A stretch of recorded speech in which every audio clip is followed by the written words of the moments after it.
Bienvenue, c'est Samir, on est sur TPMY. Aujourd'hui, on va revenir sur l'interview de Sébastien Coé qui s'est exprimé concernant les accusations qui lui sont portées, c'est-à-dire à ne pas avoir condamné le Hamas. Non, ça c'est en sous-texte.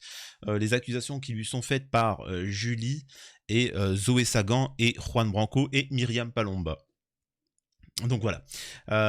Donc il s'est exprimé sur BFM et il y avait une petite interview et il a dû... Enfin, c'est incroyable. Enfin, je vais vous montrer quelques petits passages où il se fait vilipender par Duhamel, qui essaye de le piéger et l'accuse lui-même. On a l'impression qu'il est l'avocat de ces pseudo-victimes. C'est juste ignoble. Je rappelle encore une fois que nous avons des gens qui ouvertement expliquent qu'ils ont fait des dingueries, et vous les connaissez, Mitterrand, Cohn-Bendit, et ainsi de suite. Darmanin a été accusé, Morandini a été condamné par la justice, et pourtant, ils ont toujours pignon sur rue, et on leur pose pas de questions, ça les dérange pas, tu vois.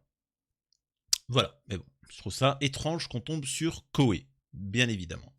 Alors, on va revoir des petits passages et je vais vous donner mon analyse. Je reviens tout juste du live Twitch. Il faut savoir que sur Twitch, je fais une petite précision. Donc déjà, je vous invite à vous abonner à cette chaîne, vraiment, de vérifier si vous êtes bel et bien abonné, de laisser un commentaire et de laisser un like pour le référencement. Sachez qu'il y a beaucoup de gens qui laissent des commentaires négatifs à propos de mes cheveux ou autres. Je vous ai déjà dit, s'il vous plaît, que c'était positif parce que ça permettait un référencement, donc ils peuvent continuer. De deux, s'il vous plaît, ça fait longtemps que je me fais menacer, embêter en privé. C'est pas grave s'ils le font en public, les gars, pas besoin de débattre avec des fous. Donc voilà, donc je suis sur les réseaux sociaux, donc n'hésitez pas à me rejoindre. Je suis sur Twitch en live tous les soirs, du lundi au jeudi, de 22h à 23h. Le jeudi, c'est une spéciale thématique, c'est-à-dire que vous avez la parole et vous pouvez échanger en audio. Et à partir du vendredi jusqu'au dimanche, c'est off, jeux vidéo, etc. Mais actualité politique et débat, c'est du lundi au jeudi. Il y a une chaîne secondaire où c'est rediffusé. Je rappelle que sur cette chaîne, il y a tous les jours 2 vidéos, une le midi, une le soir. Donc on va démarrer tout de suite sur Coé. Ah, j'avais oublié, je devais faire une dédicace aux gens de Twitch. Merci aux gens de Twitch, c'est vraiment cool de pouvoir en live discuter avec vous, apprendre à vous connaître, échanger, et franchement, c'est juste un plaisir. Pour vous aussi, YouTube, hein, mais c'est différent parce que là, c'est en live. Bref. Là, nous avons, avant de démarrer le truc, Zoé Sagan qui dit qu'apparemment Sébastien Coé a déposé plainte contre lui pour cyberharcèlement. Alors, si c'est faux, bah t'inquiète pas, tu n'as rien à craindre. Mais faut bien avouer que Zoé Sagan s'est surtout concentrée sur Sébastien Coé et pas sur d'autres. Tu vois, je trouve ça un peu étrange. Il va continuer à dire que à pas insister, à se victimiser, à créer un autre compte et ainsi de suite. Il est en panique totale. Je rappelle bien évidemment l'histoire. Une jeune fille qui s'appelle Julie, qui est une fan hardcore de Coé, l'accuse d'avoir subi des abus à 2 reprises. Donc voilà, donc on va faire un petit récap. Et soutenu par Juan Branco, Myriam Palomba et Zoé Sagan, Coé nie les faits. Et elle, voilà, il y a des gens qui ont témoigné en disant que cette fille-là n'était pas à sa première, qu'elle avait déjà fait de fausses accusations. Et t'as beaucoup de femmes qui t'expliquent qu'elle est attirée par les hommes en couple et elle essaie de s'immiscer pour foutre la merde. Ça existe. Hein, pour preuve, je regarde tous les jours les films de l'après-midi là sur M6 ou TF1. Ça en ferait un bon film. Avant de démarrer, encore une fois, c'est important pour que vous compreniez ce que je vais dire concernant les propos de Coé. Je vous fais un petit récap avec cette petite vidéo. Qui disent que tu n'es pas clair sur ton âge. Tu dis que la première fois qu'il y a eu ce drame dans la chambre d'hôtel, tu dis que tu avais 15 ans. En fait, ma première rencontre, c'était à 15 ans. Quand les faits se sont passés, j'avais 16 ans révolus. Ma sœur m'a appelé au moins 10 fois au moment où tu m'as demandé de faire une fellation. Bah oui, à 14 ans. Quel âge aujourd'hui? J'ai 25 ans aujourd'hui. D'accord. Ah oui, 15 ans, d'accord. Donc oui, aujourd'hui, t'en as 23. C'est ça. Ouais, c'est ça, ok. J'ai bien compté. J'ai eu peur, je suis con. T'as quel âge à l'époque? Ah bah moi à l'époque j'avais 15 ans, ça c'était le jour de Noël, il fallait tweeter à mort. Tweet du 25 décembre 2013, 17 ans indiqués pour le jeu Disney. Donc, je l'ai rencontré en 2015. J'avais réussi à avoir une invitation, enfin c'était un jeu concours, etc. où tu pouvais aller à Disneyland Paris. En juin 2015, elle indique avoir 17 ans sur Twitter. En novembre 2015, elle indique avoir 18 ans sur Facebook lors de son passage sur Fun Radio. Et ma sœur m'appelait en fait. Retenez bien, donc déjà, vous voyez, elle ment beaucoup sur les, comment on appelle ça, sur son âge. Mais rappelez-vous qu'elle a dit qu'elle avait été abusée dans la chambre, qu'elle avait dû le faire. Retenez bien ça, écoutez. À ce moment-là sur mon téléphone, donc à plusieurs reprises, et je savais plus quoi faire. Et il m'a dit, si tu veux réussir dans la radio, il faut le faire. Donc moi, 15 ans, bah, c'est ce que j'ai exécuté. Et je l'ai fait. Et... Donc, elle l'a fait, c'est ignoble. Je rappelle qu'elle a déposé plainte pour ça. Donc là, je sais très bien qu'il y a tous les dissidents de Zoé Sagan qui ont dit « Oh mon Dieu, c'est horrible !» On écoute la suite de ses propos un autre jour. Tous les jours, elle a une nouvelle version. Écoutez. Je suis désolé de poser la question.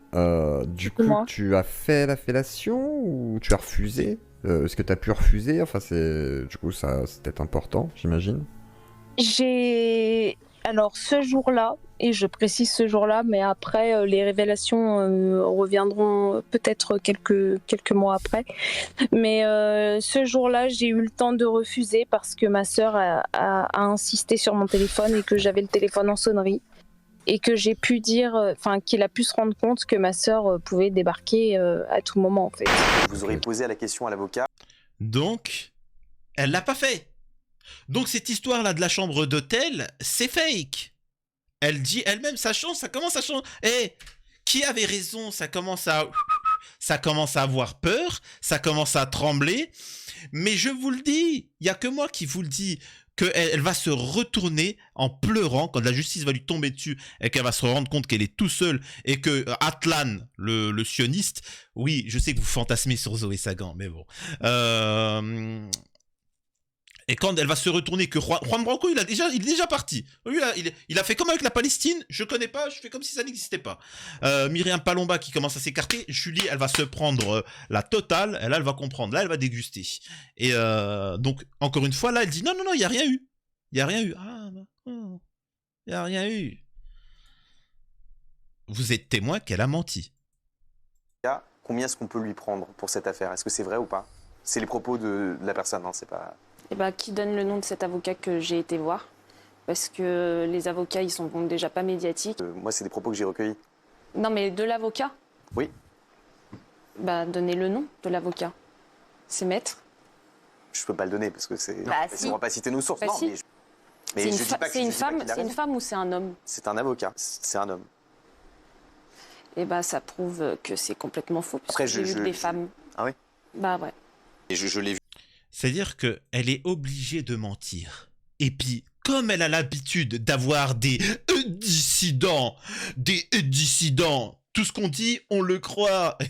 Voilà, sauf le gouvernement. Mais oui, bien évidemment. Le gouvernement vous place des dissidents pour vous rattraper. Et puis, ils sont forts. Hein. Alors que, tu vois, si vous considérez que Zoé Sagan, c'est un dissident, qu'est-ce que je vous dise?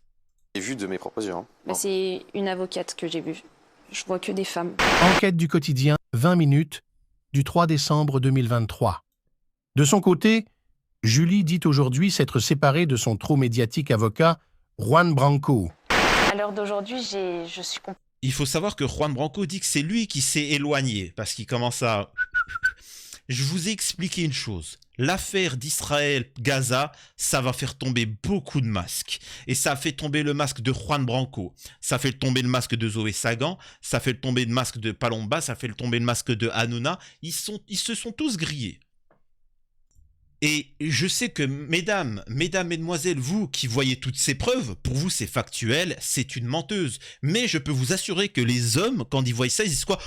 Elle est célibataire, Julie, je vais te protéger. C'est comme ça qu'il fonctionne, hein, c'est tout. Je suis désolé. Hein.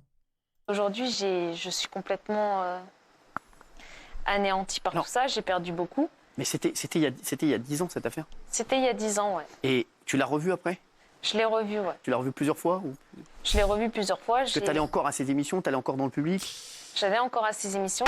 14 février 2015, quelques mois après les faits énoncés, Julie est à l'initiative d'une banderole lors de l'émission de l'animateur Koé à poil pour la Saint-Valentin. Il a massacré votre vie, il a massacré votre famille. Et d'un autre côté, on m'envoie des trucs et des images et des photos. Et on me dit que là, par exemple, il y a pas longtemps, Cyril dit il y a 10 ans, et il y a un an, vous êtes venu à son émission de télé. Moi, j'en reviens juste à votre Facebook actuel. Votre Facebook de maintenant, il y a des photos de partout avec Koé, et vous êtes en fond d'écran avec Koé. Pourquoi rester en fond d'écran avec un mec qui a massacré votre vie? C'est mon avis personnel, parce que moi, je suis un peu con. Si quelqu'un a massacré ma vie, je suis pas en fond d'écran sur le Facebook avec lui. Il n'est pas en fond d'écran sur Facebook, alors attention, j'ai 2 Facebook. Ah. Je précise à le dire, j'ai perdu un mot de passe, j'ai recréé un autre compte. Donc il y a un compte où, je sais pas, il est peut-être encore avec lui en fond d'écran. Faut l'enlever. C'est ma grand-mère, mais j'ai plus le mot de passe pour l'enlever. Quelques minutes après l'émission, le compte en question a été désactivé. Il y a des gens qui disent que... Ah là là, ça me fait rire les dissidents là. Ah, les dissidents, c'est incroyable. Merci à Martin Henry d'avoir partagé ce travail. Mais les dissidents, vous avez quoi à dire face à ces éléments de preuve? Elle ment. Alors je sais qu'on m'a énormément traité de pédo. Il faut savoir que Julie, Zoé Sagan, Juan Branco, Palomba, etc. n'ont pas supporté ça, et donc je subis du harcèlement en privé. Je suis accusé de pédo. On me menace. Écoutez bien, on me menace de me sortir la même histoire, de dire la même chose, de prendre une fille et de dire qu'elle va me dire des cochonneries, et après, et puis je me retrouve dans la sauce, et le temps que je prouve mon innocence, je suis grillé. Donc ils sont pas à leur coup d'essai. Il faut que Koé sache, ils ne sont pas à leur coup d'essai. C'est comme ça qu'ils font taire les gens, les vrais dissidents entre guillemets, même si je considère pas ça comme un compliment. C'est comme ça qu'ils font. Koé a eu le malheur de se moquer de Hanouna et de ne pas soutenir Israël, et ils l'ont puni. Donc moi, apparemment, j'ai refusé, il faut le savoir que j'ai refusé une certaine somme d'argent pour machin. Et donc ouais, c'est comme ça, on me menace de me sortir une même affaire. On me dit oui, écoute, nous aussi on va t'inventer un nouveau truc. Ah, donc vous avouez que vous avez inventé vous aussi pour Koé. Incroyable, c'est incroyable. Mais tôt ou tard, ils se grillent, ces gens-là. Donc, vous allez voir. Et là, j'aimerais que tous ceux qui ont critiqué Koé aillent s'excuser à minima. Il faut être sévère avec les pédos, avec les agresseurs, les violeurs, les machins, etc. Mais quand tu es innocent, je suis désolé, là, c'est évident, quoi. Et pourtant, on ne parle pas de Morandini.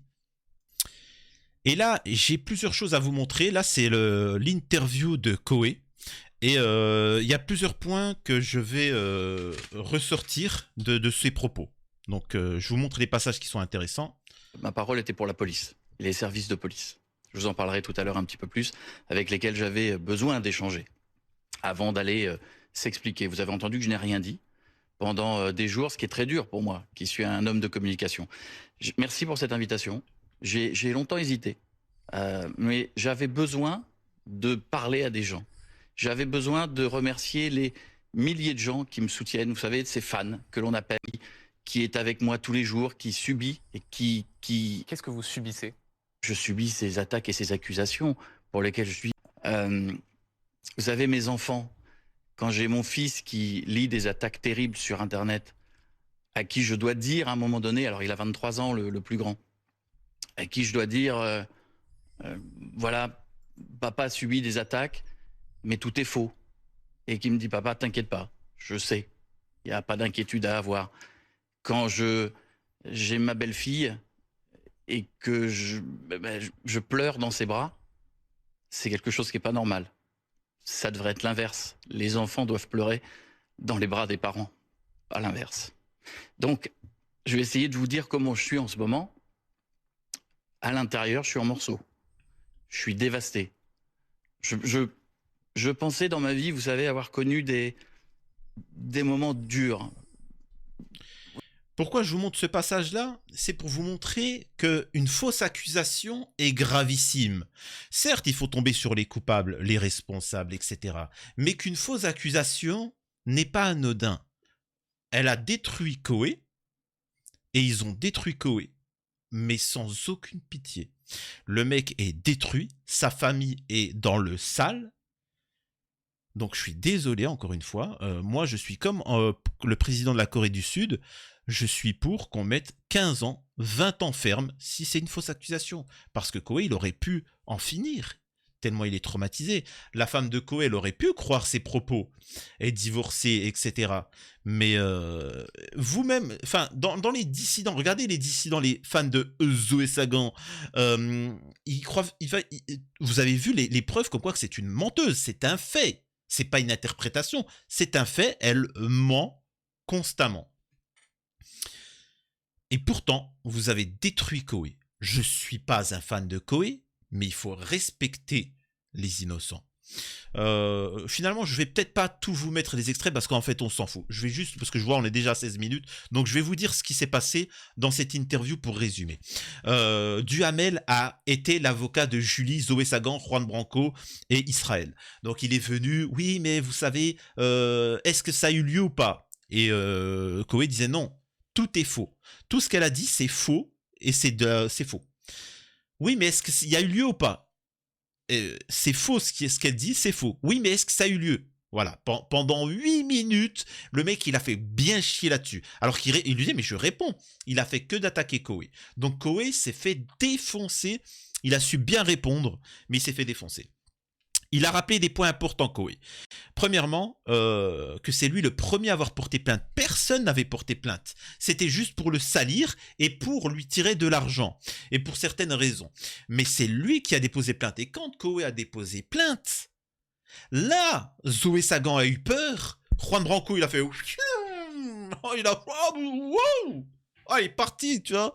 Il a tapé un sprint, il a dit allez, que je connais personne, me mêlez pas vos affaires. Julie a fait ouais, mais comment je fais?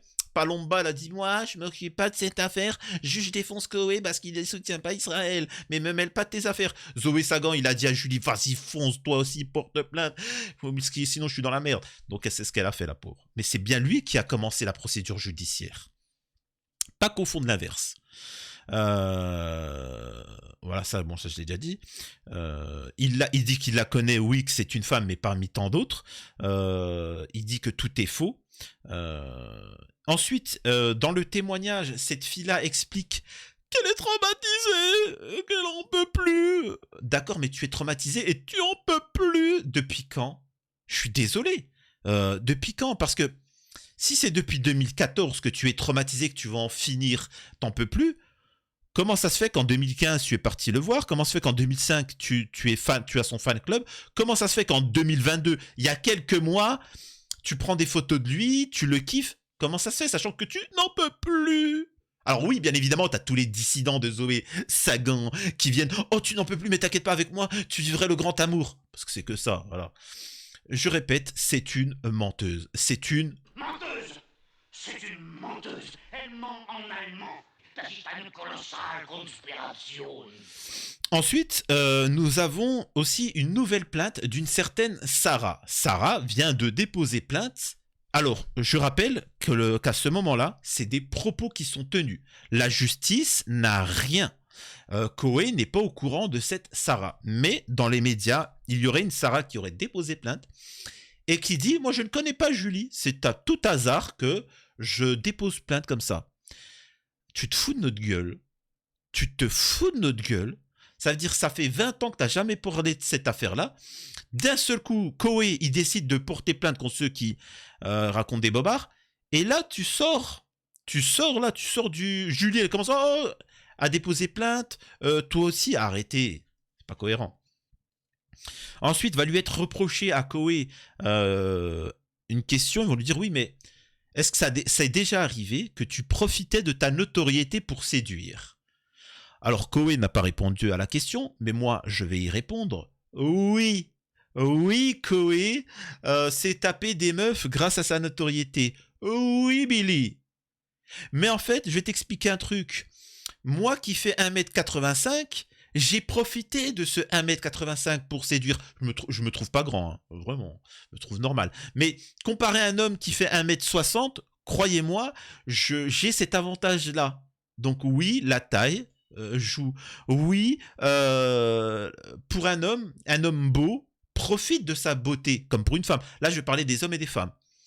Un homme beau profite de sa beauté pour séduire. Oui, un homme intelligent profite de son intelligence pour séduire. Oui, quelqu'un qui a la tchatch profite de ça. C'est sûr que t'es là, même si t'as quelqu'un, il a un peu de charme, l'autre il a un peu moins de charme, mais il est là, et t'as l'autre qui vient, ouais, salut, ça va ma beauté, il va dire qu'il va la tchatcher, qu'il va la faire rêver, etc. Et c'est bon, c'est parti. Oui, il profite de sa tchatch pour séduire. Oui, un homme riche profite de sa richesse parce qu'il a travaillé, parce que en général, hein, même si c'est un héritage, parce qu'il a travaillé toute sa vie et maintenant qu'il est riche, il se dit, ah bon allez, je vais me taper de la gonzesse. T'as le mec qui a fait que de coucher et il travaillait pas. Et l'homme qui s'est sacrifié pour devenir riche, oui, il profite un peu de sa richesse. Donc c'est sûr que quand il voit une femme, il peut l'inviter au restaurant, il profite de ça. C'est con de dire ça. Une femme, c'est pareil. Elle profite de l'attirance qu'on a envers elle pour qu'on soit séduit. C'est con, oui. Il n'y a pas de mal. Bref. Ensuite, Duhamel, le journaliste, tombe sur Coé en lui disant « Oui, mais pourquoi elle mentirait ? Pourquoi elle mentirait ?» C'est pas un argument, ça. Et en plus, il y en a plein. Il y en a plein.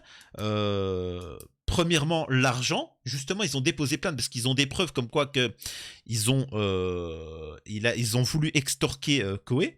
Donc, il y a l'argent pour le faire du chantage et lui tirer de l'argent. Deuxième point, pour le détruire parce qu'il n'a pas soutenu Israël. Troisième point, il y a la jalousie de certains concurrents qui peuvent monter une affaire comme ça pour le faire détruire. Il y a en 4 l'amour de Julie, parce que Julie est amoureuse de Coé. Désolé pour les dissidents, Zoé Sagan, Julie est amoureuse de Coé. Et ça depuis 20 ans. Depuis toujours. C'est pas vous qui allez la séduire. Elle est amoureuse, elle restera amoureuse de lui. Sachez-le. Elle a une fixation morbide envers lui.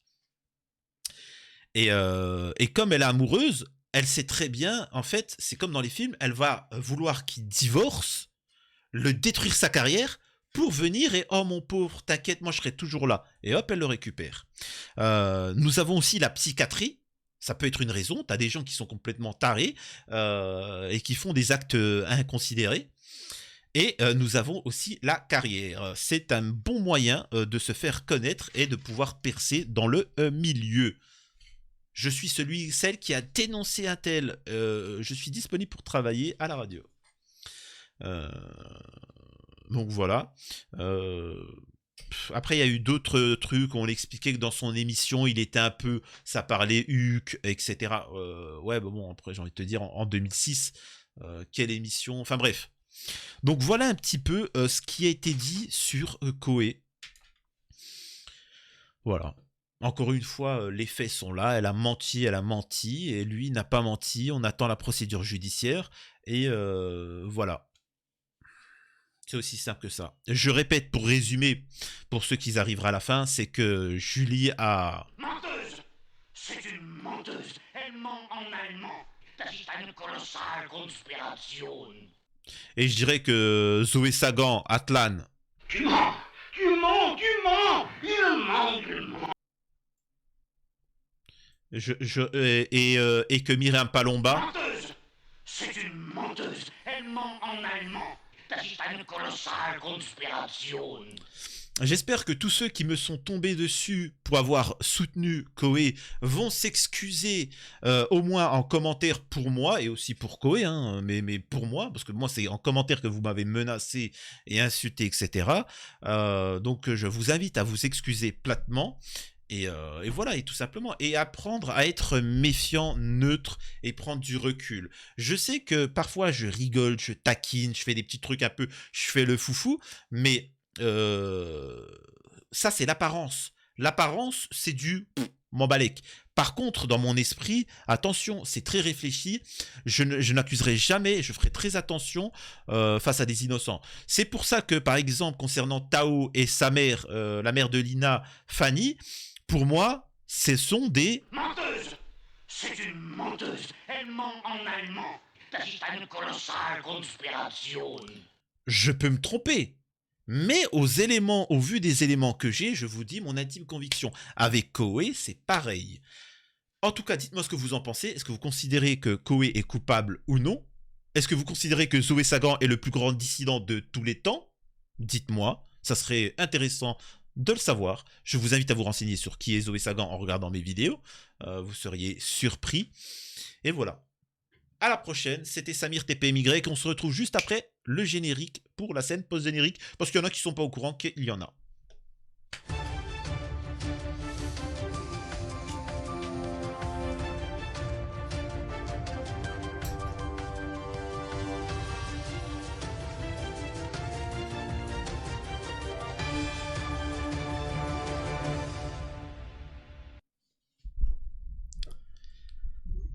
Alors, pour la scène post-générique, on va pas parler d'actualité, c'est juste pour vous dire que en fin de semaine, je joue aux jeux vidéo sur Twitch. Et si vous avez une console PS4, PS5, PC, ou Mario Kart, ou des jeux que je pourrais vous dire, écrivez-moi sur Instagram que vous voulez pouvoir jouer sur Twitch ensemble, en communauté. Ça serait marrant, et puis il y a les gens qui regarderaient. Ça serait un bon moyen d'échanger, de discuter, tout en jouant ensemble, de se faire une petite communauté. Pour les autres, vous pouvez être là du lundi au jeudi où on parle d'actualité, on débat et ainsi de suite. Voilà. Prenez soin de vous et à la prochaine. Et Koé, si tu regardes ma vidéo, t'as été sur BFM, ils t'ont tombé dessus, c'était de la merde, etc. Viens ici, t'auras même pas besoin de parler. T'auras vraiment, et là je m'adresse à vous, je vous assure que c'est pas une blague. Koé, t'aurais juste à faire... Tu chauffes. Et moi je dirais, hey, Zoé Sagan, ouh, tu brûles. Voilà, tu n'aurais pas besoin de te griller au niveau de l'affaire. C'est surtout moi qui parlerai. Et toi, tu dirais, voilà, t'inquiète pas, on va trouver c'est qui les vrais coupables et ils vont être condamnés. Voilà. À la prochaine, c'était Samir TPMY.